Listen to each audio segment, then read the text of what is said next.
Yo, c'est Ronnie.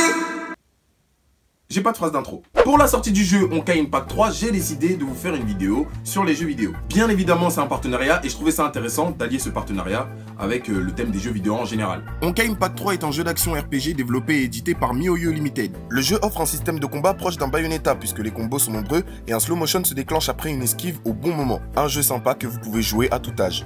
Elles, ce sont des Valkyries, ce sont donc les persos qu'on peut débloquer et qui au fur et à mesure du jeu sont de plus en plus puissants. Il y a énormément d'events chaque mois avec des mises à jour régulières, des nouvelles Valkyries, des nouveaux modes de jeu et bien plus encore. On peut avancer dans le jeu en F2P et d'ailleurs l'arme qu'on gagne au début est super importante à garder pour faire des gros combos au départ. C'est ce qui va vous permettre d'obtenir un maximum de points possible pour accéder à d'autres niveaux et pouvoir débloquer d'autres Valkyries. C'est un jeu MMORPG pas du tout difficile et vraiment accessible à tous. Alors je vous ai fait une liste non exhaustive des différents types de personnes qui jouent aux jeux vidéo.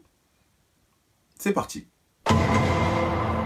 Le non-gamer. Lui, il a pas que ça à faire de s'attarder sur les jeux vidéo, tu vois. Dans la vie, il y a beaucoup plus important. Ce gamer se situe majoritairement dans une tranche d'âge comprise entre 30 et la mort.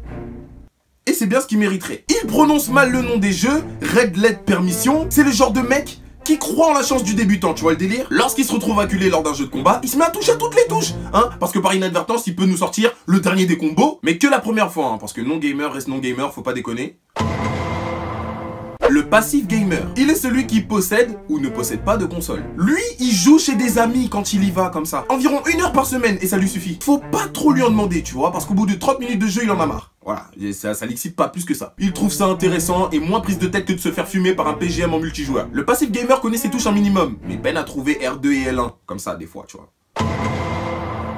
Le gamer un peu bouffon, celui-là possède une console, voire plusieurs. Et quand je dis plusieurs consoles, je te parle de la Nintendo 3DS et de la PSP, tu vois le délire? Il connaît pas assez les jeux vidéo pour se faire une idée globale de sa console préférée. Il croit qu'il pèse alors qu'il est nul à chier. Il a la Play 4 parce qu'il a vu ses potes avec, mais quand ses potes viennent chez lui, il se fait rosser.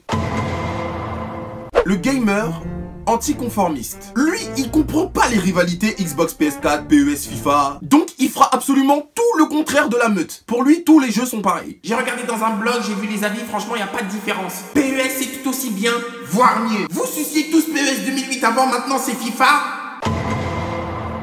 Le gamer illusion. Lui, il pense que c'est un pro gamer alors qu'il joue à Candy Crush. Il joue à des jeux sur Mac. Il joue encore à Flappy Bird parce que oui, il ne l'a toujours pas supprimé de son téléphone. Hein. Téléphone qu'il a depuis 2006, frère. Il joue sur miniclip.com et Absolu Flash. Franchement, pas terrible comme palmarès pour un pro gamer. Hein. Après, je dis ça, je dis rien. Le gamer passionné. Celui-ci est déjà très avancé. Il se tient beaucoup à l'écoute du monde du jeu vidéo. Il connaît presque tout. Il a une ou plusieurs consoles et a une marque de console favorite. Attention. Moi, je préfère la Play. Il est actif sur 1 ou 2 forums et doit jouer 7 à 15 heures par semaine. Arrivé à ce stade-là, lui, par contre, il joue pour gagner. Quand il joue, il parle à sa console.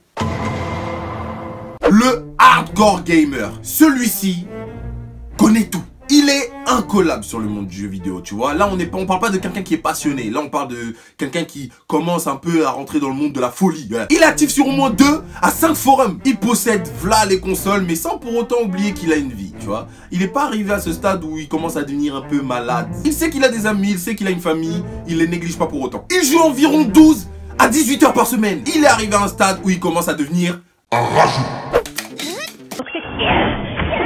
Eh vas-y mon frère, c'est un truc de ouf, ça me vénère ce jeu. Non, va pas là-bas, mais va pas là-bas.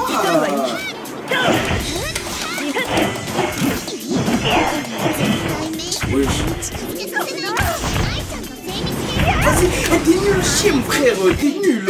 Quand il perd, il rage quitte. Ça crie dans toute la pièce, ça jette sa manette sur le canapé, il sue de stress après une partie vraiment importante, tu vois. Mais on n'est pas arrivé au bout de nos surprises parce que juste après, il y a le No Life, le PGM par excellence. Celui-ci est monstrueux. Vous lui posez une question qui concerne les jeux vidéo, il vous répond à la seconde avec un jargon que lui seul comprend. Il a très peu d'amis, voire pas du tout. Sorti avec des potes? Mais tu rêves? Ni avec la famille. Il ne travaille plus, c'est un chômeur. Et il joue majoritairement sur son PC.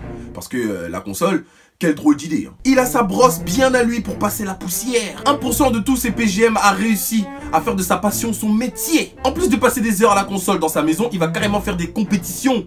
Hein, il va en créer un sport. Autant vous dire donc que niveau matériel de gaming, lui, il sera au top. Il possédera le meilleur PC gamer, le meilleur clavier, la meilleure souris, la meilleure chaise, le meilleur casque. Alors le casque, oui. Si maintenant vous connaissez un No Life qui n'a pas de casque, bizarre.